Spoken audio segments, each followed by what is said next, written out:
I'm David Halpin, from Dartmoor, retired surgeon. And David, what's the reason why you're still interested? I mean, this is a long, long time ago, over 20 years ago, about the death of Dr. David Kelly. Who is this guy and why are you still interested in him? Well, first of all, I don't like lies. Secondly, I don't like people losing their lives unnecessarily.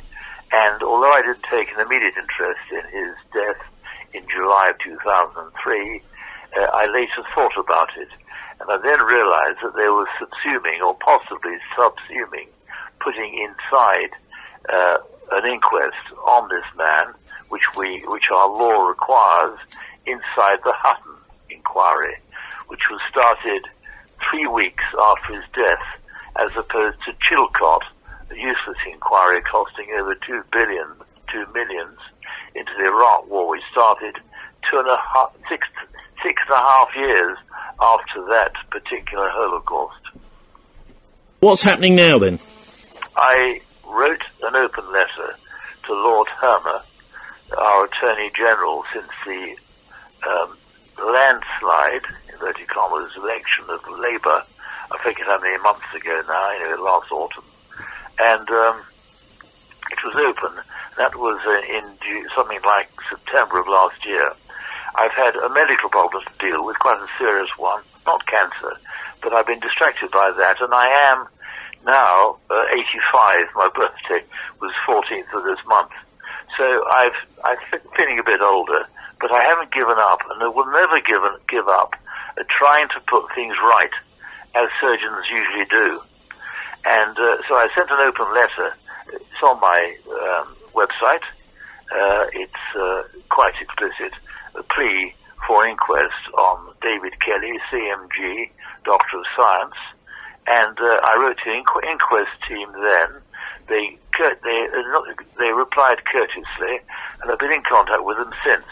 My efforts with them are a bit staccato, but they've all been brought together in my present posting, an open letter to the inquest team, and especially to the Attorney General, Lord Hutton. We're not on the same pathway now, but in 2008, he gave good advice to a group of us, the group of doctors who got together pleading for inquest on this man, who's never had a proper inquest against the law of the UK. That's the story. What are you actually trying to do, David? What are you trying to achieve with this letter? I'm trying to get Lord Hermer to instigate an inquest. The institutions of the cabinet and central government are very resistant to being asked what to do when it comes to anything to do with discrediting. I mean, we've now got a Labour government. This might possibly really discredit the great international statesman Tony Blair. Yes, of course it does, and that's central. Well, they're not going to do that, surely. Oh, well, the time has come.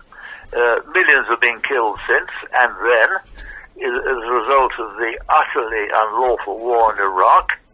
And if you read my rather long posting, it's about, I don't know how much is on A4 pages, but it's quite long. And I've been trying to contact Michel Chossudovsky of Global Research to post it there to help spread it round. But the thing is that it's very direct, and if you read it, I have very good grounds for asking the Attorney General to instigate an inquest. The inquest team have given me a note as to how one should do that, and there are 3 grounds which they've given me, on which I base my appeal to him. And it's in the posting. I've dealt with that. I think it's in section 3. They're labelled from 1 to 8. Number 8 is my direct words to Lord Hermer. Okay, so can you take us through, you as a doctor, a surgeon, a pathologist possibly, can take us through some of the main reasons why the official story about Dr. David Kelly cannot be true? Well, it's a vast story, but the omissions in the Hutton inquiry were vast, and there's been a great deal of new evidence that's emerged since. And they're saying, the inquest team, that there's no new evidence. Well, there is a lot of new evidence. and particularly, this is important, none of it has been tested in a court of law, a coronial court. And it should be, because our country is lowered beyond imagination, and truth matters. Well, it does. Look, so I'm asking you now, I'm putting you on the spot. Can you tell us, from a medical point of view, what it is that that is wrong with the official account? Well, the official account, there are several key matters. The person who was called to examine the corpse of Dr. Kelly on the, 18th of July 2003, was a Dr. Nicholas Hunt. He'd been 9 years qualified as a doctor. He'd been on the Home Office list of pathologists for 2 years. So a doctor of very limited experience was called for a meeting. In fact, the constabulary in Hampshire called up from there to attend the scene on Harrowdown Hill. A man who was our leading weapons expert with full clearance, security clearance in this country and in America, was found dead with slits on his left wrist, what was found to be a transected, a cut across ulnar artery, and some 2 packets, empty packets, bar 1 pill, interestingly, of a sedative drug in his Barber jacket, which he was thought to be alleged to be wearing on a very muggy July day. Dr. Hunt carried out a post-mortem at the John Rallick Infirmary on the Saturday, finishing on after midnight of the Saturday. In attendance were, interestingly, 9 police officers. Usually at a post-mortem there is a mortuary attendant who exposes the brain pathologist, and usually a coroner's officer, usually a retired police officer. I know that from having attended many post-mortems. He made a report, Dr. Hunt, no doubt into a hand recorder, and that was typed up, no doubt, the next day on the Sunday, or possibly the Monday. That has never been revealed. The coroner, Nicholas Gardner, Gardner, the senior coroner for Oxford then, corresponded with Dr. Hunt, and a few days later, having been in contact with a Miss Albon of the Home Office, and he told Dr. Hunt that he'd have to revise his opinion based on his first report. He did revise his opinion. We never knew that until much later on when we saw that report. Anyway, it's been well defined, and this is if you look at my website and put in Dr. Hunt or Hunt, Nicholas Hunt, you'll find a key letter to the GMC asking them to examine the professional conduct of Dr. Hunt. In that very complete posting, I report the views of 2 leading forensic pathologists. I can't immediately remember their names, but both of them said that any pathologist producing a report should always show his train of thought. This was particularly relevant to a case dealt with by Dr. Philip called Kenneth Shorrock, also an FRCS. Shorrock actually is no longer a pathologist on the Home Office, and he was called to the Southwell inquiry, was involved with the death, the assassination of Jean-Charles de Menez. Now, that case of Shorrock raised questions about how pathologists should behave.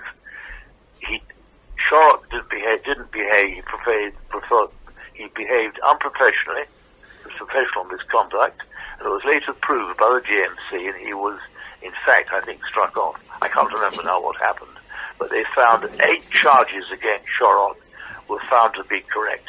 That's the GMC. Now, going back on that, the senior pathologists made it quite clear that first report from Hunt on this most prominent death of Dr. Kelly should be revealed. And it never was. We don't have it publicly, and it was never mentioned. I think it wasn't mentioned in the Hutton inquiry, which we know was a whitewash.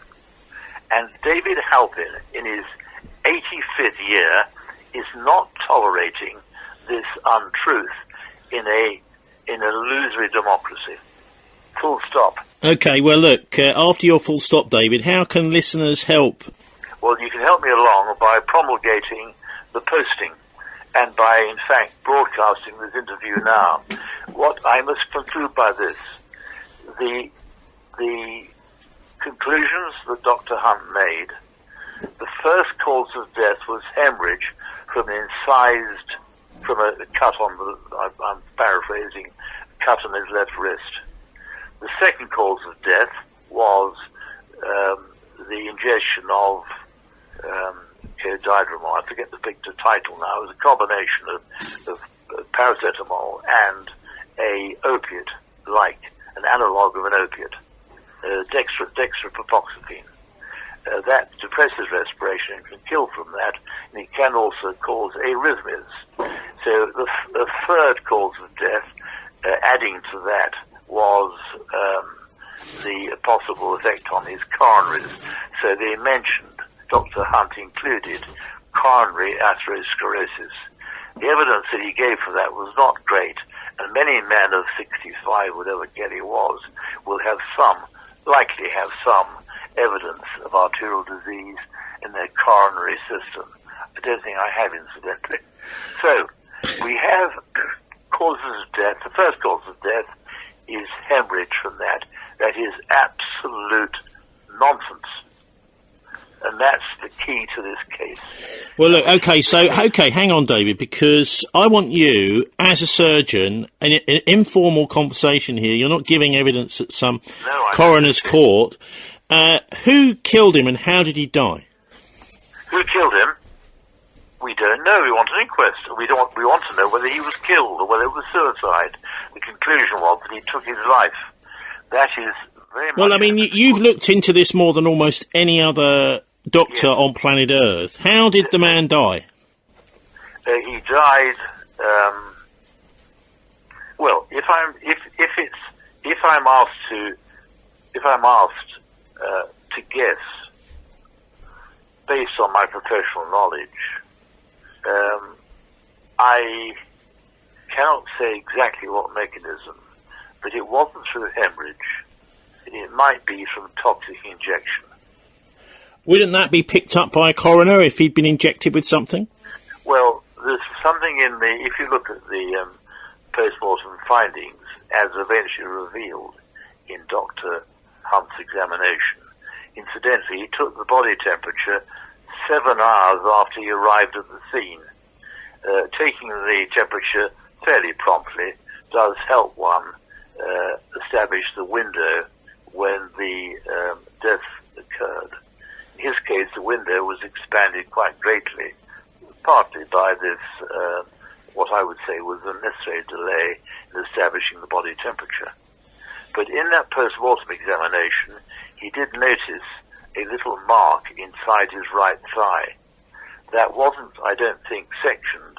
If it was excised at the autopsy and then examined microscopically, it might have shown whether there was any needle prick at that site. That's one thing. Another thing which was noted was that there was a laceration of his, I think, bottom lip, or top, I can't remember top or bottom. But I know very well, as a doctor who's attended many people being anaesthetized, that it's very important that when the anaesthetist inserts a tracheostomy tube, that when he puts the laryngoscope down, that the assistant, the ODA as he's called, or she, holds the lip down so that the laryngoscope does not trap the lip between the teeth, causing it to be cut, and therefore causing discomfort afterwards for the poor patient. In Kelly's case, there was a cut on the lip. He also had a bruise over his right eye, or an abrasion, I think it was. He also had some abrasions. He also had some bruises, I think, by his knees. The evidence for blood at the scene was minimal. Bartlett, the senior paramedic, commented on that. He had a blood stain over his right knee in the jeans, equivalent to 50 pp's. He had some dried blood on the jacket of his barber jacket and on his wrist. But the assistant paramedic, a lady, name just forgotten for a moment, she was astounded by the lack of blood. And as paramedics, they sometimes attempted suicides when there was blood all over the place, but the patient was surviving. That's my experience as a doctor too. You need to lose almost half your blood volume to die of exsanguination.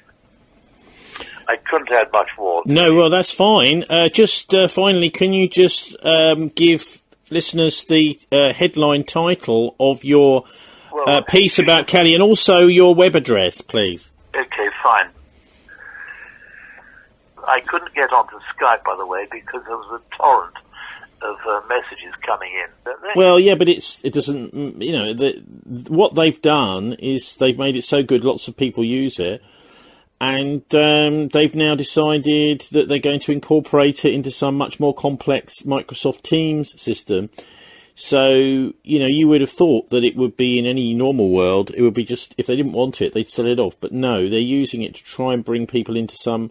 I mean, what Microsoft are doing generally is to try and get everybody to pay an annual subscription for everything. So, if you want the old-fashioned Microsoft Word, which used to be free for decades, now, if you want to use that, then you've got to buy, and of course, our local authorities all do that. We were speaking to a lady from Brighton the other week who she was working with IBM in the 1990s, and they said, well, we just use this to control governments, and so every government contract with Microsoft is just a way for foreign corporations, investors, national security agency, etc., just to control your government, to watch everything that's going on and to be involved in vetting who is in and who isn't in your government. In fact, we've now got vetting of police officers, haven't we? So if somebody doesn't like what a police officer's done, maybe that they've actually arrested a criminal, they can be sacked. Yes, I know. Well, the thing is that what you're saying is that we are funding the oligarchs who control the government. What's your headline? What's your website, David? Right, the website is, I'll recite it, https://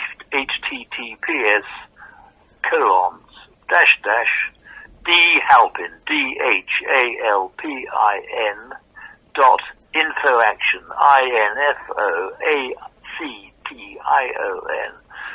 .org.uk. It's a vast website, and I believe that all of it is truthful. Some of it I would edit for inaccuracy. The title of the posting I'm referring to, I'm going to give you now. It follows the previous one, the title of which is, and it's an important one, The Continuum of Fascism, Part 14. The Gaza Holocaust grafted onto a 76-year-long genocide, in plain sight globally. The title of the one I'm talking about now, A Continued Plea for an Inquest into the Unnatural Death of Dr. David Kelly, CMG, Doctor of Science, 17th/18th, 07, July 2003. That's when he died. The two dates referred to the fact that the window of death was enlarged largely by the delay in measuring his body temperature.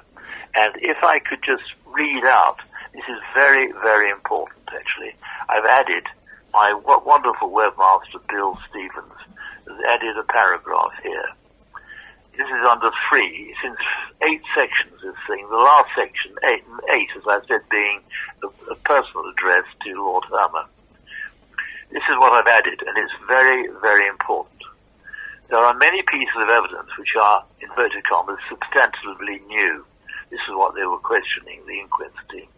I had those many critical omissions of evidence within Hutton, plus the absence of key witnesses such as May Peterson, who translated for David Kelly in some of those 39 visits he made to Iraq under Ontcom.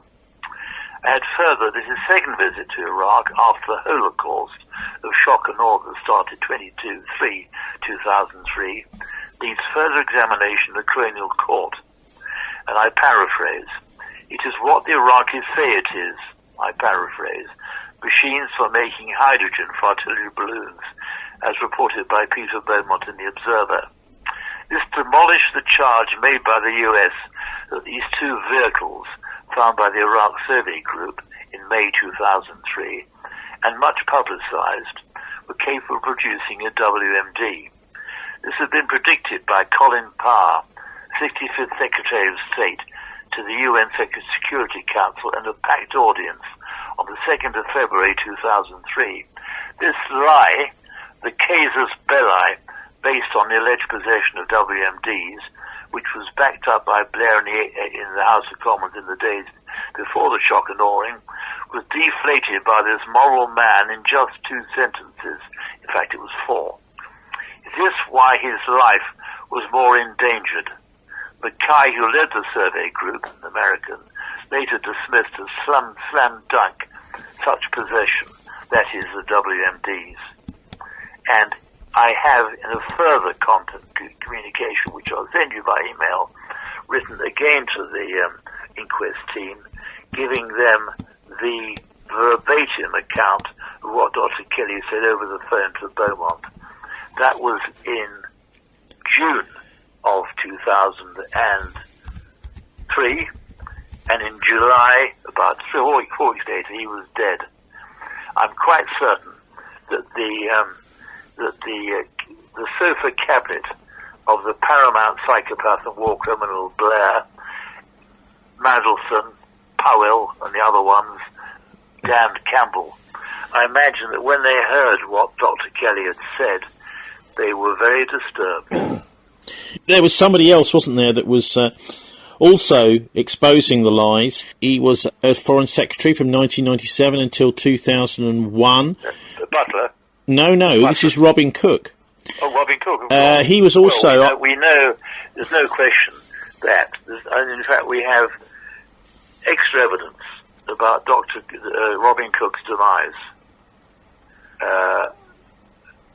Remarkable. The reason I mention him is because he was also a very credible person who was all over the mainstream press, really exposing the lies of the Blair government after he'd resigned and the United States. I mean, he would be on the Today programme arguing with American spokespeople and really wiping the floor with them. And then he. So what were the questions about Robin Cook then? Well, all sorts of questions. I happen to know the GP who was looking after him, and he was a healthy man. He'd been checked over the year before. He was said to have died of a coronary on Ben Stack. Ben Stack, yeah. Oddly enough, a mountain owned by that chap who's non-member of that Earl something. Anyway, I forget his name actually now, but he is an honorary member of the SAS. But what about the way he died, David? Well, we don't know. The whole thing is odd. Yeah. There happened to be another walker there who witnessed the scene. He was there with his wife, a younger lady who was a secretary in one of the offices. And but she did not accompany the, I think, a forces helicopter, which conveyed his body to Inverness. Yeah, it's a bit extraordinary, isn't it, that it should be, a helicopter on an exercise. She wasn't in as far as I know, in a helicopter. We haven't heard of her since, have we?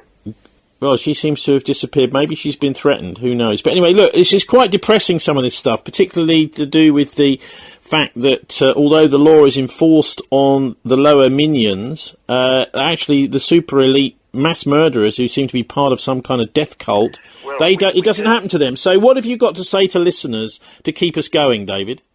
Well, to keep us going is that everyone must retain their common sense. They must hold dear to them that Mosaic principle of love thy neighbour. I'm weeping now to think of my friends and all the thousands and thousands of people in Gaza who are being bombed as we speak. I have a friend there, Mahmoud Baroud, PhD. He was over here about 10 years ago with his 6 children, reading for PhD. He's an expert. His subject is English literature. He is a fine, educated, sympathetic. You're sharing with us more bad news. Is there anything that can keep us going in all this? Well, we will win eventually, because truth will set us free.